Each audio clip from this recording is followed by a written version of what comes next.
Alors, nous sommes en région parisienne et je suis en train de faire une détection de radioactivité au niveau du sol. Pour ça, j'utilise un appareil à scintillation qui s'appelle SPP2. C'est un appareil qui est très sensible, qui à l'époque avait été développé pour faire de la prospection minière dans les mines d'uranium. L'appareil est composé donc du détecteur qui est ici, d'une électronique, d'un système de mesure et puis ici d'un bloc d'alimentation électrique. Donc pour le mettre en service, on commence par se mettre en position contrôle et on vérifie que les accus sont suffisamment chargés pour faire une mesure. Et ensuite, je vais changer de gamme le plus lentement possible en observant le signal de mon aiguille pour aller sur la gamme la plus sensible qui se trouve ici. Là, j'observe le mouvement de mon aiguille et là, je mesure actuellement un petit peu moins de 50 coups par seconde, ce qui correspond à un bruit de fond normal de la région parisienne. Donc pour réaliser une mesure, on s'approche des surfaces à contrôler sans jamais la toucher et en étant au plus près, on décrit des mouvements selon un quadrillage que l'on a défini auparavant et on regarde l'évolution.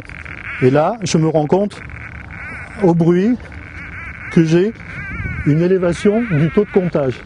Ce qui signifie que cet objet présente un niveau de radioactivité très légèrement supérieur à la radioactivité ambiante à côté.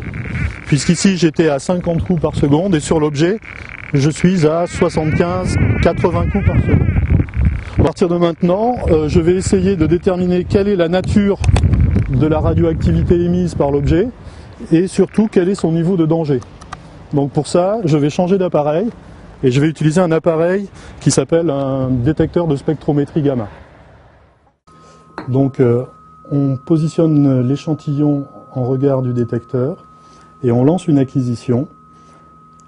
Le détecteur est en train de récupérer les informations émises par la radioactivité de l'échantillon et un spectre en énergie gamma est en train de se composer. Je me rends compte d'ores et déjà qu'il existe différentes raies gamma qui sont caractéristiques de l'échantillon. Il faut un certain temps pour pouvoir acquérir le signal, compte tenu du fait que la radioactivité de cet échantillon est très faible.